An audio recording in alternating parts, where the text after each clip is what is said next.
میری کتاب اولاد آدم، اس میں کوئی 13 مضمون ہیں۔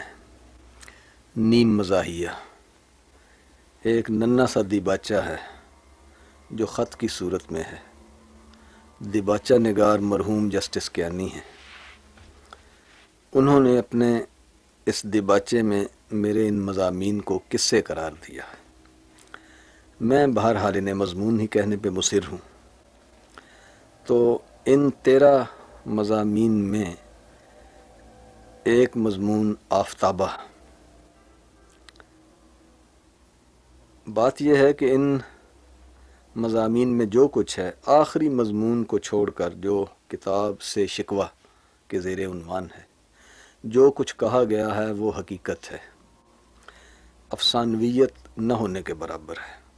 حتیٰ کہ اسماء 60% اصل ہے، اور جو نام بدلے گئے ہیں ان میں بھی کوشش یہی کی گئی ہے کہ اصل نام سے وہ قریب ہی رہیں۔ تبدیلی کوئی بہت بڑی تبدیلی نہیں ہے۔ اس میں ایک مضمون ہے مثلاً جنوری میں جولائی۔ کبھی وہ نصرت میں چھپا تھا، اس وقت وہ ہفت روزہ تھا۔ حنیف رامے اس کے ایڈیٹر تھے۔ مرحوم کیانی صاحب نے وہ مضمون پڑھا تو میں حسن ابدال میں اپنے دوست خورشید عاصم صاحب کے پاس چھٹیاں گزار رہا تھا، موسم گرما کی تعطیلات۔ کیانی صاحب ایبٹ آباد جا رہے تھے، انہیں معلوم تھا میں وہاں ہوں، تو وہ کیڈٹ کالج حسن ابدال تشریف لائے۔ بیٹھے، باتیں ہوئیں، فرمانے لگے میں نے جنوری میں جولائی دیکھا۔ پڑھتے ہی یقین ہو گیا کہ وہ اصل واقعہ ہے، اس لیے کہ افسانہ اتنا دلچسپ نہیں ہو سکتا۔ تو یہ میری آپ بیتی ہے۔ میرے دوست ہیں ملنے والے، میرے شریک گپ، بزرگ عزیز۔ پھر میں ریلوے میں بھی ملازم رہا، محکمہ نہر کے بھی ریونیو کے شعبے میں رہا۔ تو اس طرح کچھ زندگی کو تھوڑا سا قریب سے بھی دیکھنے کا موقع ملا۔ دیہات میں بھی رہا، شہر میں بھی رہا۔ تو محکمہ نہر کا ریونیو کا ایک شعبہ جس میں کبھی میں تھا، وہاں میرے ایک ساتھی تھے۔ نام بس یہاں چودھری نعمت خان ہے، نعمت خان سے قریب ہی تھا اصل نام۔ تو آفتابہ عنوان ہے، آپ کو پتہ چل جائے گا کہ یہ عنوان کیوں ہے۔ تو اب میں وہ قصہ بقول کیانی صاحب قصہ اور میری اپنی رائے کے مطابق مضمون پیش کرتا ہوں۔ عنوان بہرحال جیسے کہ میں نے کہا آفتابہ ہے۔ چودھری نعمت خان خدا جانے آج کل کہاں ہیں۔ زندگی کی ریل رواں دواں چلی جا رہی ہے۔ مسافر یہاں وہاں سے سوار ہوتے ہیں، ایک دوسرے سے تعارف پیدا کرتے ہیں، بے تکلف ہوتے ہیں، ایک دوسرے کو شرف ہم سفری بخشتے ہیں اور پھر وہاں یہاں اتر جاتے ہیں۔ کوئی آگے کوئی پیچھے، کتنے اسٹیشن پیچھے رہ گئے، کتنے اسٹیشن آگے ہیں، یہ گاڑی کس اسٹیشن سے شروع ہوئی، کتنی مسافت ہو چکی، آخری اسٹیشن کب آئے گا، یہ باتیں فقط قضاء و قدر کا صدر دفتر یعنی ہیڈ آفس جانے۔ مسافروں کو اپنے آغاز کے اسٹیشنوں کے سوا اور قدر ارد گرد کے اسٹیشنوں کے سوا کچھ علم نہیں، بڑی محدود سی آگاہی، باقی انجن کا دھواں۔ چودھری نعمت خان اور میں نے بھی زندگی کے اس سفر میں تھوڑی سی مسافت اکٹھے طے کی اور پھر جدا ہو گئے۔ لوٹ کر دیکھتا ہوں تو پٹڑی کی صورت تھوڑی دور تک دکھائی دیتی ہے، اس سے آگے پٹڑی کا تصور کچھ اور دور تک لے جاتا ہے، اور میں چودھری نعمت خان کو ڈھونڈ نکالتا ہوں۔ چودھری نعمت خان شخص تھے مختصر سے، مگر بڑی مفصل شخصیت کے مالک تھے۔ قد کوئی ایسا ٹھنگنا نہ تھا، بس 5 فٹ سے کوئی 3 انچی کم تھے۔ اسی طرح وزن میں بھی ہیٹے نہ تھے۔ اگر 2-3 ماہ اپنی خاطر تواضع کر سکتے تو 1 من تک پہنچ جانا بعید از قیاس نہ تھا۔ باتیں بڑی تراری سے کرتے تھے، فقط لب نہیں ہلتے تھے، سب ہلتے تھے۔ سوچنے کا عمل نسبتاً سست تھا، یہی باعث ہے کہ اکثر اوقات ان کی باتیں آگے نکل جاتی تھیں اور عقل پیچھے رہ جاتی تھی، اور پھر عقل اور گفتگو میں رابطہ استوار کرتے کرتے موضوع غتربود ہو جاتا تھا۔ جب میری ان سے ملاقات ہوئی وہ 50 کے پیٹے میں تھے۔ انہیں افسوس تھا کہ وہ وقت سے قبل بوڑھے ہو رہے ہیں۔ خدا جانے کیوں افسوس تھا؟ اس لیے کہ دوسری شادی کا بظاہر کوئی پروگرام نہ تھا۔ وہ تو پہلی سے بھی بیزار تھے۔ دوسری، تیسری اور چوتھی شادی تو وہی کرتا ہے جسے پہلی، دوسری، تیسری شادی مزہ دے۔ اس امر کا بیویوں کو خیال رہنا چاہیے۔ شادی کو اتنا لذیذ نہ بنا دیں کہ پھر خامد تمام عمر شادیاں ہی کرتے پھریں۔ چودھری صاحب کی داڑھی ان کے جسم کے تناسب سے زیادہ ہی لمبی تھی۔ چہرہ تو داڑھی کی خلیج احمر کا محض ایک مختصر سا جزیرہ تھا۔ مہندی بڑے ذوق اور اہتمام سے لگاتے تھے۔ معمولاً داڑھی کو دن میں کئی بار نہلاتے تھے۔ داڑھی کی تیل مالش پر خاصی محنت صرف کرتے تھے۔ کوشش یہ ہوتی تھی کہ ریشے مبارک کی کوئی بنے منہ روغن یاب ہونے سے محروم نہ رہے۔ کنگھی کرنا گویا بہت بڑا تفریحی عمل تھا۔ ناک پتلی نہ تھی، وہ تو باریک تھی۔ چہرہ گول اور چھوٹا سا۔ چہرہ جسم کی روح سے پورا تھا مگر داڑھی کے لحاظ سے چھوٹا تھا۔ داڑھی کی لمبان نے چہرے کی گولائی کو بھی لمبان میں تبدیل کر دیا تھا۔ مختصر سا گورا چہرہ اور سرخ داڑھی کی فراوانی۔ سورج طلوع ہونے کے لیے جب سر نکالتا ہے تو شفق کی سرخی اسے چمکنے نہیں دیتی، وہ بھی ایک سرخ سی ٹکیا ہی دکھائی دیتا ہے۔ یہی عالم ان کے چہرے کا تھا۔ پیشانی اور رخسار گلنار داڑھی میں لالا زار دکھائی دیتے تھے۔ چودھری صاحب نماز پابندی سے پڑھتے تھے، پرانے تہجد گزار تھے، لہٰذا انہیں کپڑے اور بدن پاک صاف رکھنے کے لیے ہر دم محتاط اور چوکس رہنا پڑتا تھا۔ شاید اسی سبب سے آفتابے سے بہت انس تھا۔ وہ محکمہ مال کے ایک شعبے میں ایک نیم معقول عہدے پر متمکن تھے۔ ان کے دفتر میں بھی 2 آفتابے تیار کھڑے رہتے اور گھر میں بھی۔ عرفی نے کہا تھا، مرا 2 خضر اناگیر باید از چپ و راست۔ ان کے لیے 2 آفتابے گویا 2 خضروں کا کام انجام دیتے تھے تاکہ چودھری صاحب بے راہ نہ ہوں اور طہارت سے دور نہ جا پڑیں۔ منصبی کارگزاری اور نماز وضو سے اگر کبھی فرصت مل جاتی تو آفتابے سے کھیلنا ان کی بڑی لذیذ تفریح تھی۔ بھرتے، کھنگالتے، انڈیلتے، پھر بھرتے اور الٹتے، کبھی اس کے گلے میں سے پانی خارج کرتے، کبھی ٹونٹی میں سے، کبھی ٹونٹی میں پھونک مارتے، کبھی اس کے گلے میں منہ ڈال کر آبی بگل بجاتے۔ زیادہ لہر میں ہوتے تو مانجھنا شروع کر دیتے۔ اتنا زور تو کوئی مصور اپنے کسی فن پارے کی تزئین و تکمیل پر بھی صرف نہ کرے، نہ کوئی شاعر اس محنت سے اپنی کسی شعری کاوش کو سنوارے۔ ان کا آفتابے سے لگاؤ محض لگاؤ نہ تھا، جنوں تھا۔ اگر یہ جنوں نہ ہوتا تو اس منظر کی یاد میرے دل سے مدتوں پہلے محو ہو چکی ہوتی، مگر اہل جنوں تو سینہ اہل جنوں میں باقی رہتے ہیں۔ زیر استعمال آفتابوں کے علاوہ محفوظ سرمایہ کے طور پر بھی 3-4 آفتابے دفتر کی الماری کے سب سے اوپر والے خانے میں اور کوئی نصف درجن کے لگ بھگ گھر کے طاقچوں میں سجے رہتے تھے۔ آفتابے حاصل کرنے کا شوق ہوس کی طرح بے پایاں تھا۔ انہیں خبر تھی کہ گرد و نواح کے شہروں اور قصبوں میں کہاں کہاں اچھے آفتابے بنتے ہیں، لہٰذا احباب اور متعارفین میں سے کوئی شخص اگر کسی ایسے شہر یا قصبے کی جانب جاتا تو وہ فرمائش کیے بغیر نہ رہ سکتے، لیکن ادب کے باعث یا اس احساس کے تحت کہ لوگ ان کے عشق سے آگاہ ہیں، آفتابے کا لفظ زبان پر نہ لاتے، مسکراتے، نظریں جھکاتے اور فرماتے، میرے لیے بطور تحفہ وہاں سے 1 عدد لیتے آنا۔ کیا چودھری صاحب؟ وہی جسے آپ لوگ میرا جیون ساتھی کہتے ہیں۔ اور پھر ہنس پڑتے، مگر فرمائش کرتے ہوئے تحفے کا لفظ کبھی نہ بھولتے۔ بہرحال اپنی اسی آفتابہ پرستی کے باعث اچھے بھلے چودھری نعمت خان کے بجائے آفتابہ صاحب ہو کر رہ گئے تھے۔ آفتابہ صاحب ہمیشہ مجرد ہی رہتے تھے، ویسے تھے شادی شدہ، مگر بال بچوں کو اپنے پاس رکھنا وبال جانتے تھے، حالانکہ اصل وبال خود ایک ہی فرد تھا یعنی بیوی، لیکن بال بچوں کا صیغہ جمع برت کر وہ بیوی صاحبہ کی پردہ پوشی کا اہتمام کر لیتے تھے۔ وزاداری کا یہی تقاضا تھا۔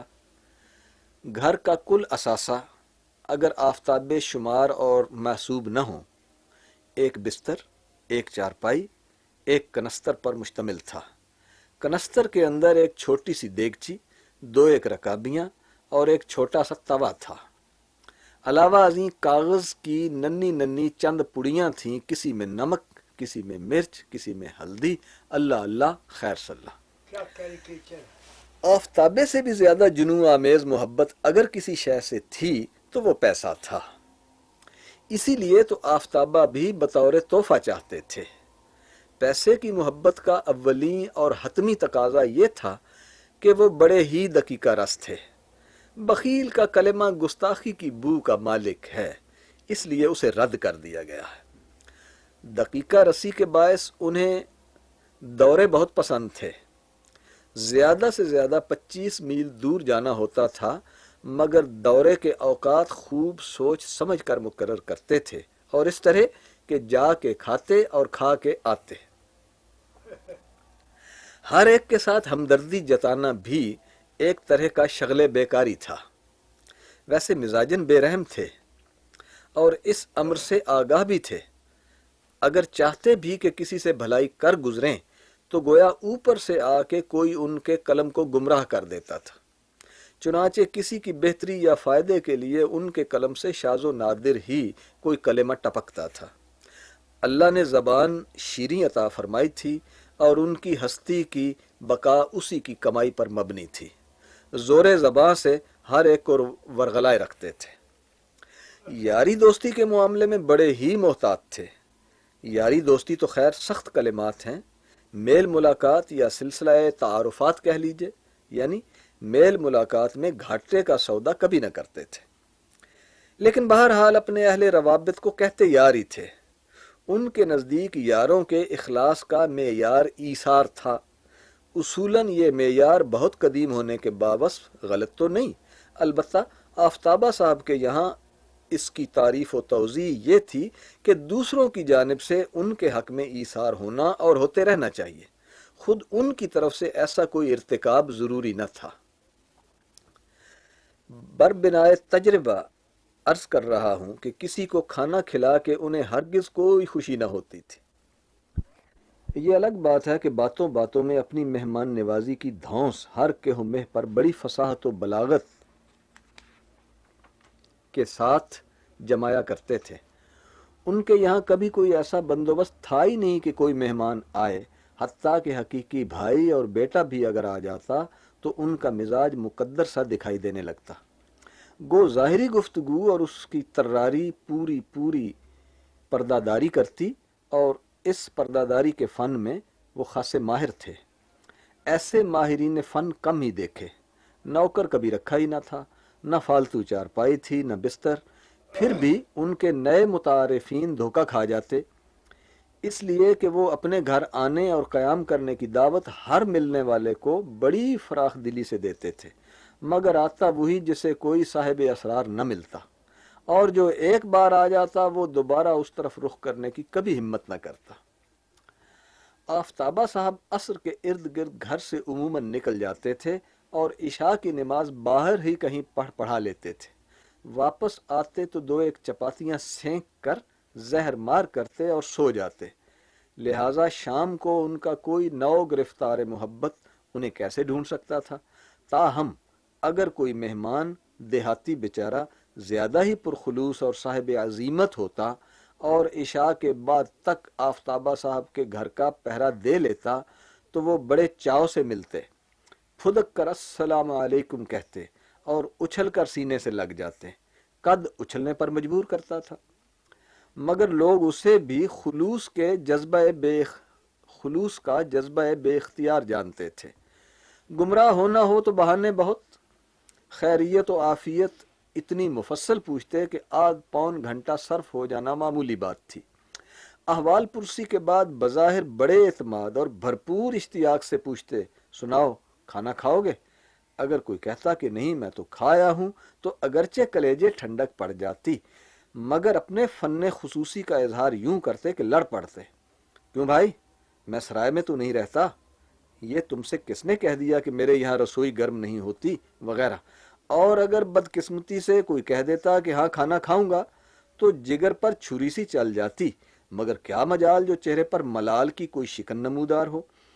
انہیں اپنے جذبات پر اتنا قابو تھا کہ ان کے دل کی کلفت ان کے بشرے سے قطعاً پڑھی نہ جا سکتی تھی، غرضے کہ ایسے قسی القلب مہمان کی پذیرائی کے ضمن میں بھی ان کے ظاہری اشتیاق میں کوئی فرق نہ پڑتا۔ وہ اگر سیاست کے میدان میں اترے ہوتے تو اپنی باطن پوشی کے باعث خدا جانے کس کس کو مات دے چکے ہوتے۔ پھر وہ کھانا تیار کرنے کا اہتمام شروع کرتے اور مہمان سے کہتے، تو بس آؤ، تکلف کاہے کا، دونوں مل کر ابھی کھانا تیار کر لیتے ہیں۔ ہوٹل اور دکانیں تو بند ہو چکی ہوں گی، ویسے بھی وہاں کھانا اچھا نہیں ملتا، خالی پیاز کاٹ کر سامنے رکھیں تو جب بھی روپیہ وصول کر لیتے ہیں۔ تو آٹا گوندھ لو گے؟ نہیں، دیکھو میں تمہیں سمجھاتا ہوں، میری ہدایت پر عمل کرو، یوں اور یوں، بس گوندھ گیا، اتنی سی تو بات تھی، تم اب آگ جلاؤ، میں پیاز کاٹتا ہوں۔ اس طرح وہ اچھے بھلے سفید پوش مہمان کو خانسامہ بنا دیتے، مگر ظاہری آؤ بھگت میں کوئی کمی وارد نہ ہونے دیتے۔ مہمان کو جتنی بار بھی ضرورت پڑتی آفتابہ خود بھر کے دیتے تھے۔ یہ الگ بات ہے کہ آفتابہ بھر دینے میں انہیں ویسے بھی لذت محسوس ہوتی تھی، اس میں خدمت مہمان کا جذبہ نسبتاً بہت کم ہوتا تھا۔ کھانا کھانے اور کھلانے کے بعد فرماتے، اب دیر بہت ہو گئی ہے، کسی ہمسائے کو کیوں جگایا جائے؟ اگر تم کسی کے ساتھ سونے کے عادی نہیں ہو تو آؤ فرش پر بستر جما لیتے ہیں۔ نتیجہ یہ ہوتا کہ جو مہمان ان کے یہاں رات بسر کر لیتا وہ دن نکلتے ہی کسی شدید مجبوری کا اظہار کرتا اور پھر دفتر میں حاضر ہونے کا وعدہ کر کے غائب ہو جاتا، اور جو خدا نخواستہ دفتر میں آ ملتا اور اپنے مقدر اور ان کے اصرار کے باعث دوپہر کا کھانا کھانے پر آمادہ ہو جاتا تو وہ سحپہر تک خانسامہ گری فرما کے عموماً عصر کے لگ بھگ بھاگ جاتا اور شب بصری کا کسی اور جگہ بندوبست کر لیتا، اس لیے کہ خانسامہ کے فرائض آفتابہ صاحب کے تقدس اور دھونس کے باعث ایک بار تو ادا کیے جا سکتے تھے، دوسری بار دیدہ و دانستہ کون مصیبت مول لیتا؟ ہاں کوئی بیچارہ زیادہ ہی مصیبت کا مارا ہوتا تو الگ بات ہے۔ مہمان کی جو گت بنتی تھی اس کی ایک جھلک آپ نے ملاحظہ فرما لی، لیکن آفتابہ صاحب کی عالی ظرفی کا عالم یہ تھا کہ کسی نئے مہمان کی آمد تک کے طویل عرصے کے دوران میں اپنے سابق مہمان کی بے وقت آمد کا اور ان کی طرف سے کی جانے والی بے پایاں تواضع کا قصہ ان کی زبان پر جاری رہتا تھا۔ آفتابہ صاحب مجھے بہت یاد آتے ہیں، ہمارے تعلقات ایسے تھے کہ دیکھنے والے انہیں دوستی پر محمول کرتے تھے۔ میں ان کا مزاج شناس تھا، ان کی دلچسپ اور عبرت خیز حرکات و سکنات سے مستفید بھی ہوتا تھا اور محظوظ بھی۔ میری طرف سے پوری کوشش ہوتی تھی کہ آفتابوں کے باب میں کوئی بے ادبی یا بے تکلفی مجھ سے سرزد نہ ہو۔ اس امر میں بھی محتاط رہتا تھا کہ وہ شے جو آفتابے سے بھی انہیں محبوب تر ہے میرے باعث ذرا سی بھی متاثر نہ ہو، مثبت معنوں میں نہیں، مطلب ہے منفی معنوں میں متاثر نہ ہو۔ ہم دفتر کے ایک ہی کمرے میں تقریباً 1.5 برس اکٹھے کام کرتے رہے۔ میرا مشاہدہ مجھے یقین کی اس منزل پر پہنچا چکا تھا کہ اگر وہ کوشش بھی کرتے تو اپنے ہاتھوں ظلم سہنے سے بچ نہ سکتے تھے۔ وہ دولت مند نہ تھے، مگر تنخواہ اتنی ضرور تھی کہ دیگر رفقا کی طرح شریفانہ زندگی گزار سکتے تھے۔ چند بیگھے زمین کی آمد اس کے علاوہ تھی، لیکن بدقسمتی سے ان کی ذہنی رشتہ داری ان افراد کے ساتھ تھی جن کو اللہ نعمت تو عطا کرتا ہے لیکن اس سے لطف اندوز ہونے کی توفیق نہیں دیتا۔ وہ نعمت انہیں اسی طرح ملتی ہے جس طرح بینک کی بے حس آہنی الماری کو نوٹ اور سونا چاندی ارزانی ہوتے ہیں، اور اس طرح ان کی تمام عمر چوکیداری کرتے بسر ہو جاتی ہے۔ میں آخر میں ان کی فراخ حوصلگی اور ان کے اخلاص کی ایک روداد پیش کر دوں تو کیا حرج ہے۔ ہوا یوں کہ میرا تبادلہ ہو گیا، اور حق یہ ہے کہ سرکاری ملازم کو اپنی کچھ قدر و قیمت تبادلے کے وقت معلوم ہو جاتی ہے اور کچھ سبکدوشی کے موقع پر۔ آفتابہ صاحب نے چاہا کہ خصوصی دوستی کا بھرم رکھنے کے لیے مجھے جاتے جاتے چائے پلا دیں۔ پھر خیال آیا کہ ایسے مخلصانہ اہتمام میں دوسروں کو شریک نہ کرنا خود غرضی پر معمول کیا جائے گا۔ چنانچہ انہوں نے 10-12 رفقا اور ماتحتوں کو اپنے ساتھ ملا لیا اور 1-1 روپیہ وصول کر کے انہی میں سے ایک کے گھر پر چائے کا بندوبست کرا دیا۔ جس دور کا یہ قصہ ہے، اس دور میں روپیہ اچھا بھلا معتبر سکہ ہوتا تھا۔ چائے کے دوران میں ایک صاحب دل آشنائے راز نے سب کو سنا کر مجھ سے کہا، بھائی تم واقعی بڑے خوش قسمت ہو، چودھری صاحب نے تمہاری عزت افزائی کے معاملے میں اتنی دلچسپی کا اظہار کیا، حد یہ ہے کہ مالی قربانی بھی کر ڈالی، نقد 1 روپیہ پلے سے بھی دے ڈالا۔ یہ کہتے کہتے انہوں نے از راہ تمسخر آفتابہ صاحب کو براہ راست مخاطب کیا اور کہا، منور سے آپ کی دوستی اپنی جگہ مسلم، مگر چودھری صاحب یہ 1 روپے کا نقصان کیوں کر پورا ہوگا؟ روپے میں 16 آنے اور 64 پیسے ہوتے ہیں۔ اس پر پوری محفل کھلکھلا کر ہنس پڑی۔ میں خود بھی حیران تھا، مگر فرض کر لیا کہ انہوں نے واقعی میرے ساتھ امتیازی نیک سلوک کیا ہے اور میری خاطر حقیقتاً بڑا ایثار کر ڈالا ہے۔ چائے کے بعد میں جملہ احباب کا شکریہ ادا کر کے اپنے ٹھکانے پر چلا گیا۔ اگلے روز چائے دینے اور وداعی معانقوں کے لیے دفتر گیا۔ آفتابہ صاحب بعد از معانقہ مجھے علیحدہ لے گئے اور یوں سرگوشی کی، بھائی اس شرح میں کیا شرم ہے، حساب جاؤ جاؤ، بخشش 100 یوم حساب کے خوف سے ہمیں اپنے اپنے حساب پاک رکھنے چاہیے۔ وہ دیکھو پچھلے سال جب ہم فلان دورے سے واپسی پر اکٹھے ہو گئے تھے تو بس اور تانگے کا کرایہ میں نے ادا کیا تھا، آپ کا حصہ آپ کے ذمہ واجب الادا ہے، اور وہ رقم کوئی 1 روپیہ 4 آنے بنتی ہے۔ میں نے بڑے سکون سے عرض کیا، حضرت غور فرما لیں، ممکن ہے وہ رقم محض 1 روپیہ بنتی ہو۔ بہرحال میں نے یوم حساب کے خوف سے حساب وہیں صاف کر دیا، لہٰذا اس چائے میں شریک ہونے والا کوئی دوست اگر اتفاقاً یہ مضمون پڑھ لے تو دوسروں کو مطلع کر دے کہ آفتابہ صاحب نے اپنا نقصان پورا کر لیا تھا۔ آفتابہ صاحب اور میں کسی بس یا تانگے میں کبھی ہم سفر نہیں ہوئے تھے۔